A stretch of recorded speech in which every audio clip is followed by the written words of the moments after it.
joking. Hey, you got any food? What you blithering on about now? I look like I got food? I don't got any food, idiot. However, here. I thrust out my hands just before the pair, palms out. Give me the chestnuts in your pack. I smell them. He hesitates. Why? So I can gobble them up, what do you think? I'll cook them for you. They're not long from the branch of the ground, it smells like. You haven't cooked them? And nor have you eaten them. You prefer the taste of them cooked? He nods slowly. I twitch my fingers, waiting. Is there something you want? For this. Your company for the morning. Till noon. That's it? I nod. Okay. Deal.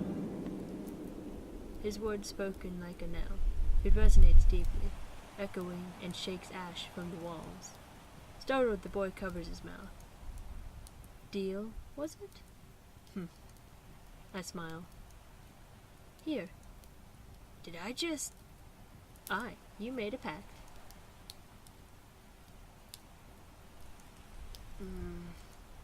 Shaking his head, he sighs. Wordlessly, carefully, he takes off his pack and opens it up. Withdrawing a bushel of nuts in 2 hands, he moves forward.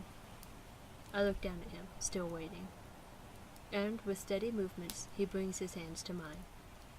He holds my gaze, and I don't move at all. But I do think.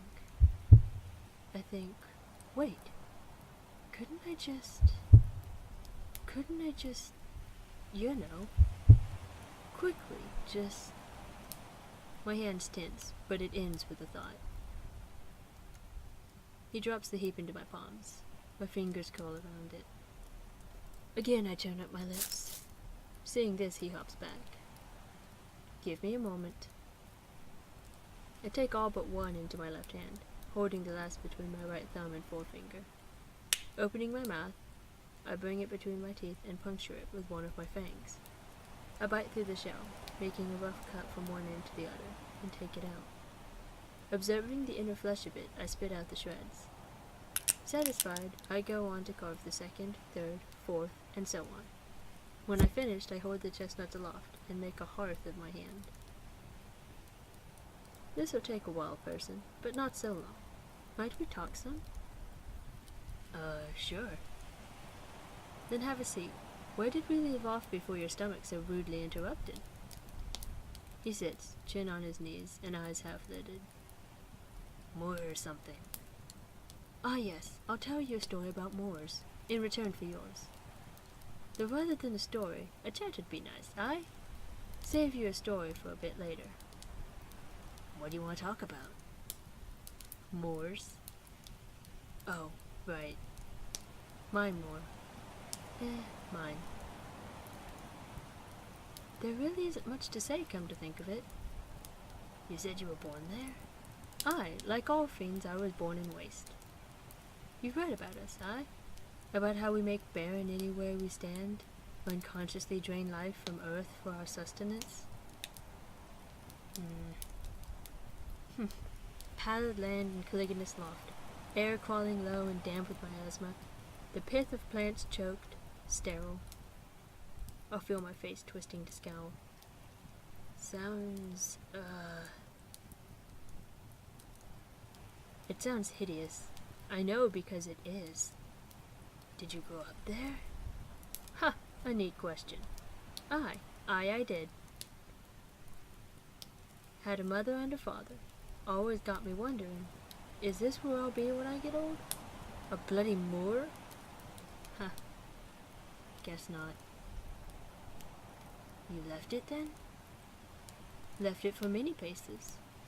What was it like growing up there? Tedious. Maybe I should have brought this up. Maybe I shouldn't have brought this up at all. You just don't want to talk about it. That's okay. No, it's not a matter of okay. There's just not much of anything to talk about. It's all very colorless. What about yours? My what? You're more. Oh, it's not really anything special. Just your typical city. Typical to me is not the same to you. Well, it's big, loud, the streets are packed with folks, lots of smoke and drink. My mom and pop run a farm near there, 'cause they're crazy. Oh, is that where your scent's from? My scent? You smell like herbs and horses. It's quite adorable. You also smell like black oil, but I'm not sure where that's from. City's pretty modern. I have to lift canisters of oil from place to place every Wednesday. Oh, tough. He nods. Huh. Very tough. Hey, knock it off, will ya? I do hard work.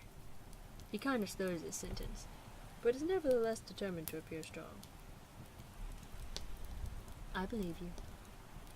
For your noble, strong efforts, I think it's time for your story. You ready? He shrugs.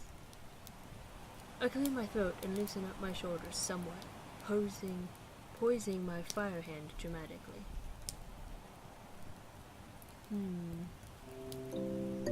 Did you know that stars sometimes act as rain in the night sky? You mean like a meteor shower? Hush. I've heard of it, but never seen it. Well, I've heard of it and know it because I've seen it. Imagine this. Thousands of lights, and they all bleed along the cold cerulean mirror above. Slowly, very slow. Follow? They are so very slow that as they make the long stretch out above you, you hardly notice their draft. It is an impeccable slowness. Imagine it. He nods very slowly, and nods in another way, drifting into my memory. And flash! I flare the fire in my hand. The chestnuts wax, splitting, crackling. He jumps, the light catching in his eyes. Flash! Flash, flash! With each of these words I stoke the flames. They lick up and dance wildly. Each single brilliant streak cuts through the lights, independent and free. And then, it dies. The magic in my palm fades and sighs. It pulses, fades, pulses, fades. His eyes glaze over. Like this. Like a heart's last beating. Death is quick to these stars. Straying my eyes from the light. Had they so turned? I hadn't noticed. I gaze upon the boy. Say, Percy, that's sorrowful to you? Huh? He thinks of an answer. It is. There isn't a right answer, Percy. You don't have to consider it like there is one. You think it's sorrowful? I do. That's interesting. Truly interesting. I end the fire, leaving the chestnuts to cool. I blow on them and breathe on them, ears twitching. They're done now. I hold them out to him. My end of the bargain's met, and you know what? I'll do you a favor. I'll go ahead and roast the rest of your chestnuts in my fire. Here. I motion to the dead leaves.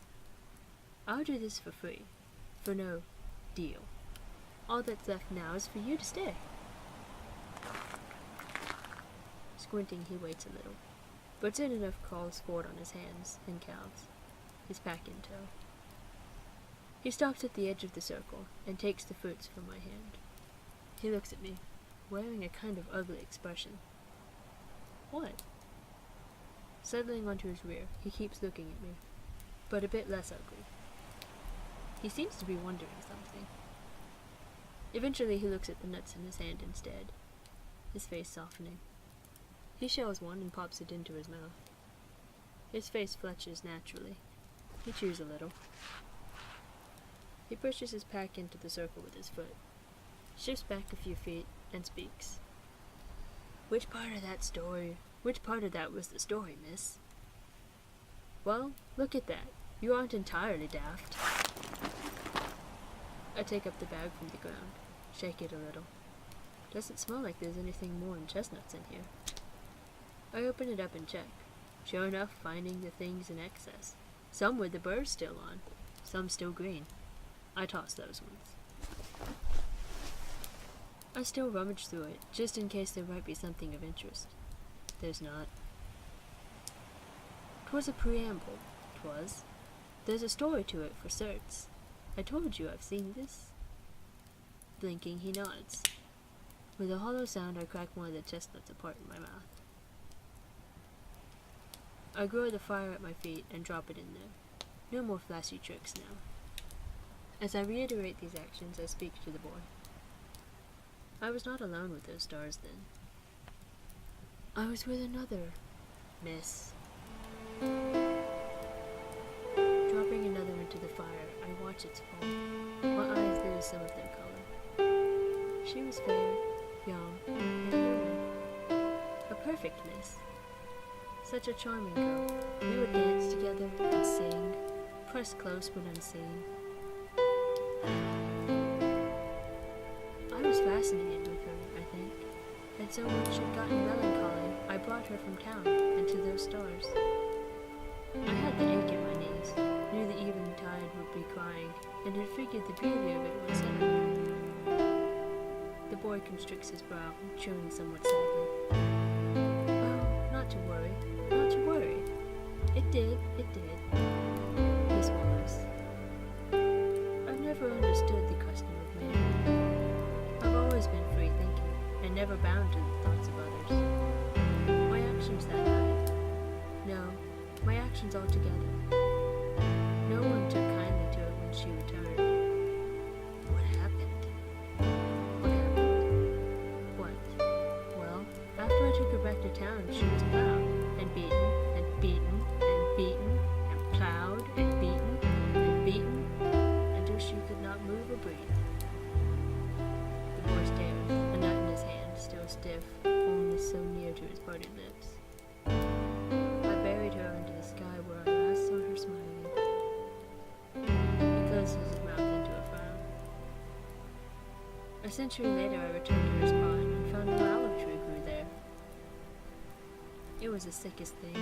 Gnarled and twisted it was. Furious, I raised the entire plant, its trunk, its bark, its branches and leaves. I scorched its roots. Would have torn out the roots, though refrained to not disturb her.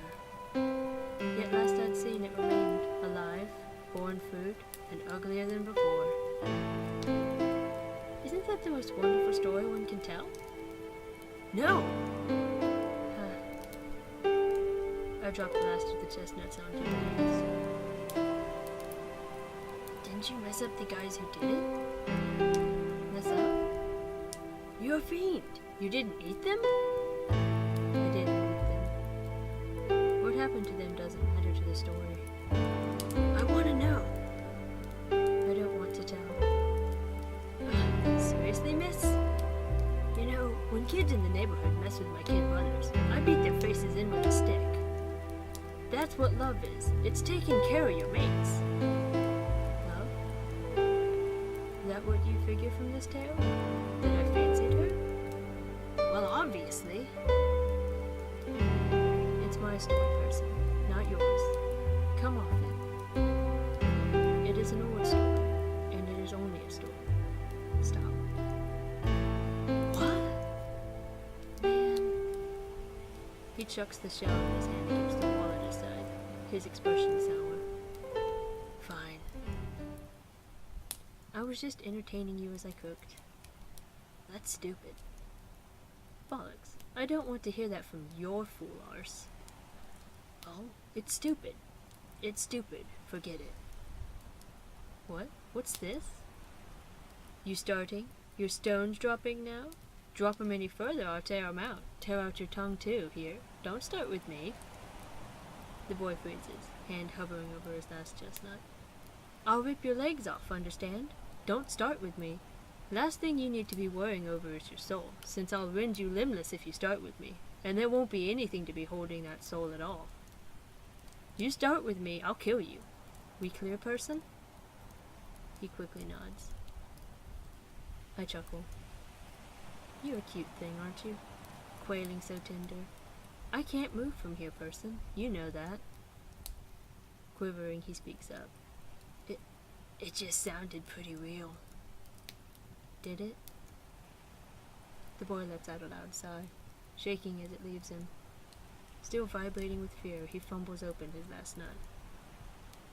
There looks to still be bits of shell on the fruit, which he does not notice until it's in his mouth. He frowns a bitter frown and calms down somewhat, now distracted by the taste. Some of these are finished, mind. I nod at the fire. Can toss them to you if you like, if you're still scared.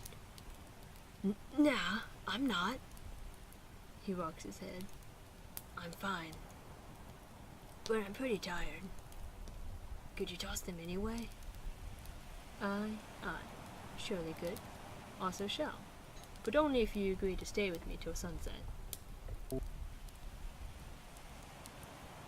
It's noon already? It is. I sit down myself, lounging across from him. He stares, his vision slowing and jumping and trying to focus. Eventually he squints, leveling his eyes on me. Didn't you say you'd do it for free? Not this person. I said I'd cook these, and I am. He furrows his brow and frowns. Fine, I'll stay with you. Deal. The ballroom rattles with the sound. He isn't surprised by it. I smile again. So is that what you are? Tired? Yeah. I pick up a chestnut and throw it to him. He catches it somewhat dazedly. How long have you been gone from your moor, person? I don't know. 2 days? I throw him another. Ooh, isn't that a long time? No. It's a joke. Laugh. I don't. If I laugh, it'd basically be like me laughing at you. Ha! Answering with a greater joke instead of simply laughing. You really are a jester. A greater joke? I send one more his way. My existence. My predicament and existence together are the greatest joke in all history. I know this, and I've missed half of it. Stop. Such a soft lad. I tilt my head and regard him. I keep leafing through my head book for the memory of another like you, but I'm finding nothing. And I have so many memories, did you know? So many travels, delights, regrets. A boy shouldn't be so soft. The world's so rough it'll shape him ugly. Languidly breathing, the boy eases into his arms a little more. Or was it? It was a rough place. If you don't know Moors, maybe this world's also soft now. It'd explain you. He blinks. Where I was raised, in my moor, that was quite rough. You know why I laughed earlier? When you'd mentioned souls? You know why I joke of souls? He blinks. So many of us fiends are so obsessive over souls. It's just extraordinary souls, not unremarkable ones like the way yours feels.